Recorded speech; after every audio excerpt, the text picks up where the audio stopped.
Hi folks, welcome to a review for college algebra for test 3. Today we're going to be talking about transformations of functions, inverse functions, composition of functions, multiplication of functions, division of functions, and a whole bunch of other stuff involving functions. Surprise, surprise. So without further ado, we're going to get started with transformations, kind of see how they work. So let g of x be the graph obtained by performing the given transformations to f of x. And we want to try and write g of x in terms of f of x. And as always, if you have any questions, there should be a chat over on some side of your monitor, so please go ahead and ask those questions there, and I'll try and answer them as soon as I see them. Okay, so we want to begin with shifting f of x to the left 17 units, right? So if we're doing that, let's think of what I always try and do is kind of give myself a little idea on a graph that I know a lot about. And a simple one that I can work with is x squared. Okay, so there's x squared. And we want to try and shift that graph 17 units to the left. So that means we'd have negative 17 right here, and we'd have something like that. So let's think about what we did. Now, if we added to f of x on the outside of the parentheses, notice that would shift the graph up. So like instead of x squared, if we did x squared plus 17, all of a sudden what that does is that raises our graph up 17 units, so we have a y-intercept at 17. So we don't want to have it on the outside of f of x. So that means we have to have g of x in terms of f of x with the thing being adjusted on the inside. So this means we have f of, and now we have x, and we're going to want to put either minus 17 or plus 17. And the real trick to this problem, well, notice we've moved to negative 17 if we were doing x squared. So that means we will want x plus 17, the quantity squared. And the reason why would be when we plug in negative 17, we want to get 0. So the whole trick to this, and it's kind of counterintuitive, but to the left, even though you're going to negative values, you want to add inside parentheses for horizontal shifts. So think of this as a horizontal shift left 17 units. And that's the other thing too. We should be able to see equations and be able to understand what ways we're shifting things too. So that's the first one. Let's try another one, and we're going to get some practice here. I try to give you quite the variety on all these so we can distinguish between them. Oh, and by the way, if you had f of the quantity x minus 17, where the minus 17 was inside parentheses as well, that would be shifting right 17 units. So you can kind of keep that in mind. You can always test out. Notice I just brought a graph in as an example. You can take a look at that as well. Whatever works best for you. So for our second one, we're reflecting f of x over the y-axis. So notice if we did, basically you can go back to the x squared. If we had done negative f of x, that would reflect it over the x-axis. So we want to keep it over the y-axis, so that means we have to go f of negative x in that case. So, and you can kind of see with the x squared, you aren't going to see much because you reflect it over that axis, you're going to get the same graph. But you can test it with some other graphs where you would notice a difference. So our next one, vertically stretch f of x by a factor of 11. So the vertical stretches, when we take a look at that, so vertical, the same thing that happens here. Horizontal, notice we went inside parentheses. Vertical would be outside parentheses, and we'll see that soon enough. But so a vertical stretch, we're going to go outside parentheses now. Stretching as opposed to shifting is multiplication, essentially, is the way I like to think of it. So in this case, we have, this would be 11 times our f of x. And so all we had to do is just take that number and we're multiplication. And so what would happen in terms of our graph, let me try and draw it with a pink right here. So going back up to that x squared, it goes, and it makes that sound effect too. But we go up by this factor of 11. And that's essentially all we want to do is make sure we're rising at a nice rate there. Okay, for our next one, shift f of x down 9 units. Okay, what would this look like? Well, remember vertical shifts, and that's what this is. It's a vertical shift if we're going down. that means it should be outside parentheses. So what we want to do is f of x now to go down. Are we going to add 9 or subtract 9? Well, it's the opposite of what horizontal shifts are doing. So subtracting 9, notice it would put our vertex at 0, -9. So we would want something like this back in our original graph. So -9 down here. So that means we take f of x and we subtract our 9. Okay. So make sure you understand, though, if we had g of x equals f of x minus 9, that's a shift down 9 units, right? A vertical shift down 9 units. So. Now getting into the horizontal compressions and stretches and whatnot, those get to be a bit trickier. So let's see how this works. So horizontally compress f of x by a factor of 1/7. So it does happen to be the multiplication on the inside. Right, so we'll write f, I'll give a little blank space here and we'll put an x. But here's where it gets to be a little bit more fun. So the compression by a factor of 1/7. Remember just how the plus and minus worked opposite to what the vertical version was on the shifts? Well, in the compression and stretches, we're going to take the reciprocal of our number. So the reciprocal would be 1/1/7. Okay, so that should equal, basically we can multiply by the reciprocal of that. So 1 times 7/1, which is 7. And so that value is what's going to go inside right there. And the same thing will happen if it's a horizontal stretch, right? And so this is, just remember, so if you see a factor, if we're stretching by 6, that means we're going to have a fraction of something between 0 and 1 inside for our horizontal stretch. So just keep that in mind in working back and forth, right? So in this case, what's the reciprocal of this? Well, this would be 1/6 is what that becomes, right? So we take that number, get 1/6, so this would be 1/6 x, since we're doing a horizontal stretch. Okay, so I know that's kind of counterintuitive, but those are ones to kind of take note on. Right, so if you see f of, say, 1/6 x, remember that is the horizontal stretch by a factor of 6, and then f of 7x, that's going to be the horizontal compression, or compressed horizontally by a factor of 1/7. So we're just taking that reciprocal of those values that are inside there. So now our last one, let's see, we have a couple steps involved, right? So reflect f of x over the x-axis. So that part's pretty straightforward, hopefully. Let me get negative f of x. Okay, and then we're going to compress that resulting graph by a factor of 1/8, but we're compressing vertically. So this just goes how the number goes, and it stays on the outside. So this is a 1/8 on the outside of that. Now, if we wanted to simplify, notice we can. So we can write the negative 1/8 f of x, and we're done. So we can start combining those things. And same thing with shifts and stretches. You can combine those all at one step after the other and write these new resulting functions. Okay. So keeping that in mind, let's take a look at a function. And let's see what happens here. Oh, come on. There we go. Okay, so we have the graphs of f of x and g of x given on this little graphing coordinate system to our left.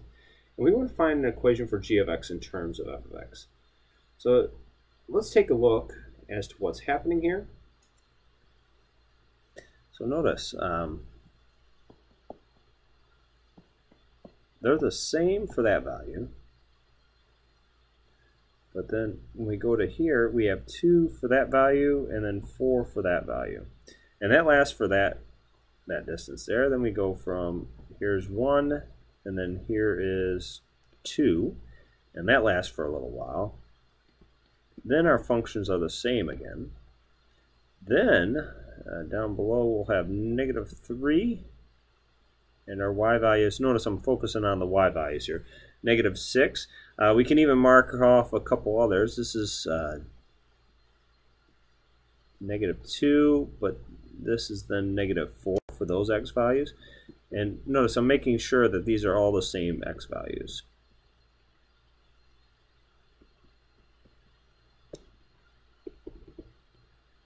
right?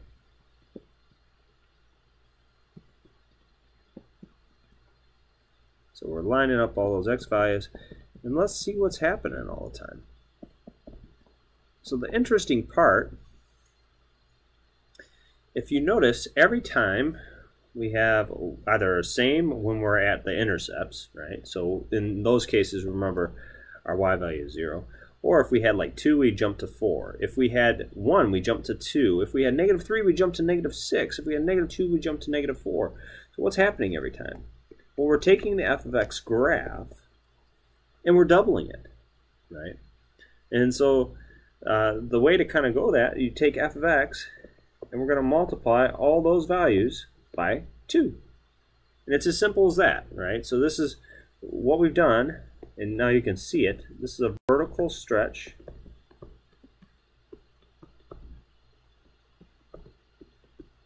sorry, my pen's acting up a little bit here, by a factor of 2.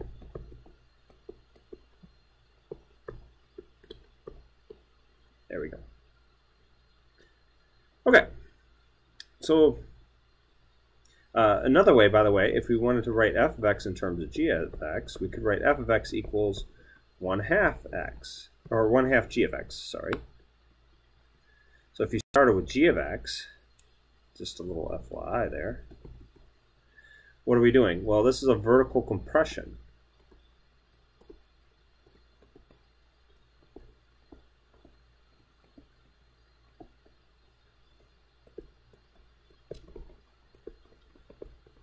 By a factor of 1/2.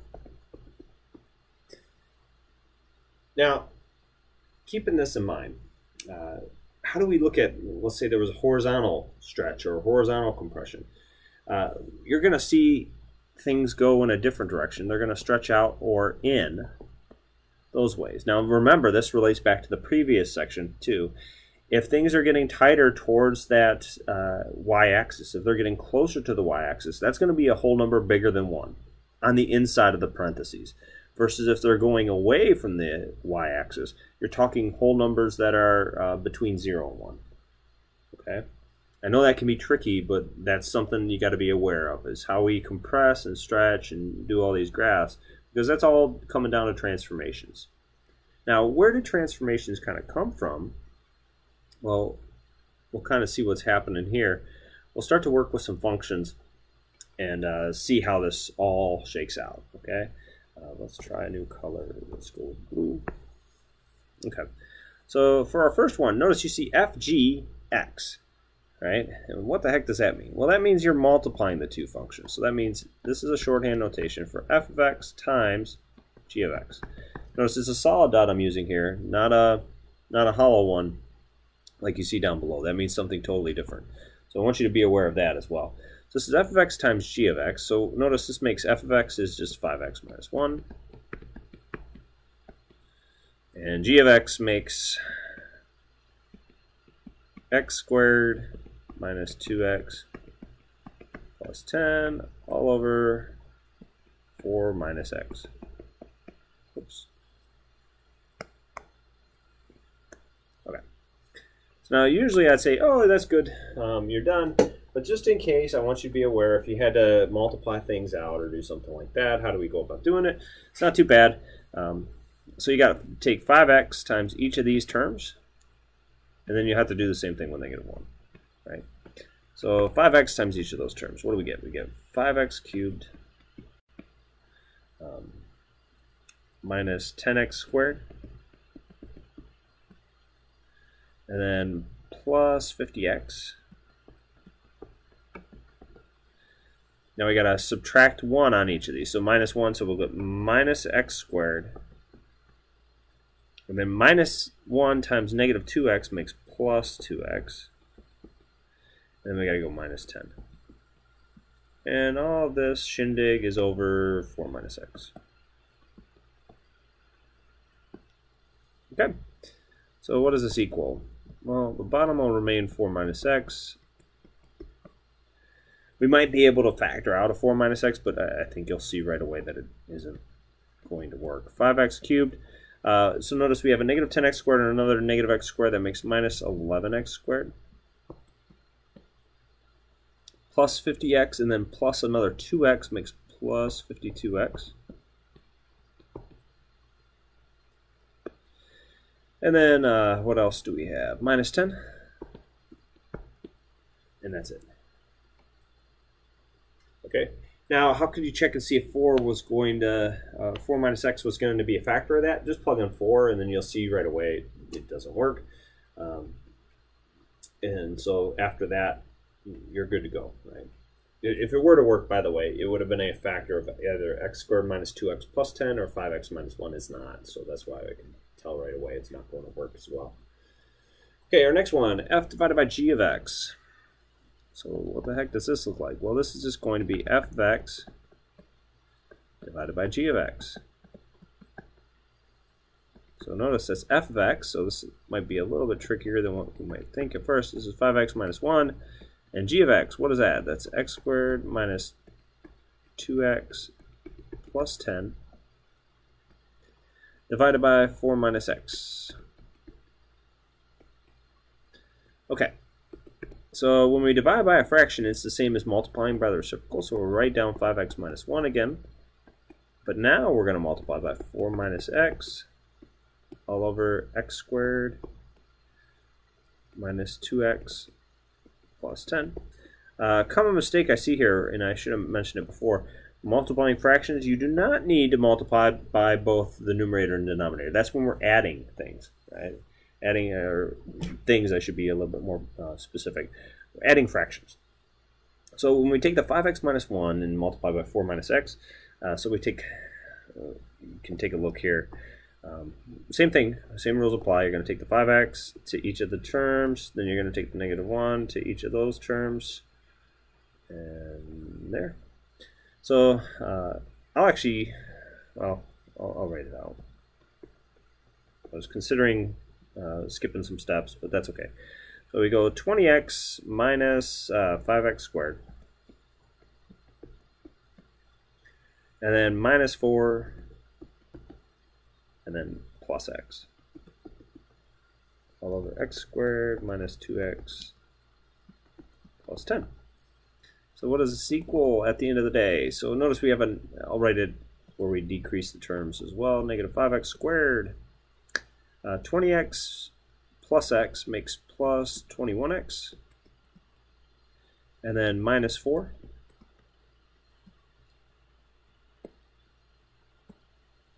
and then we have x squared minus 2x plus 10, and that's our final answer for that one.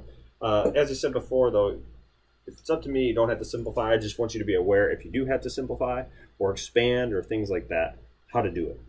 Okay? Any questions?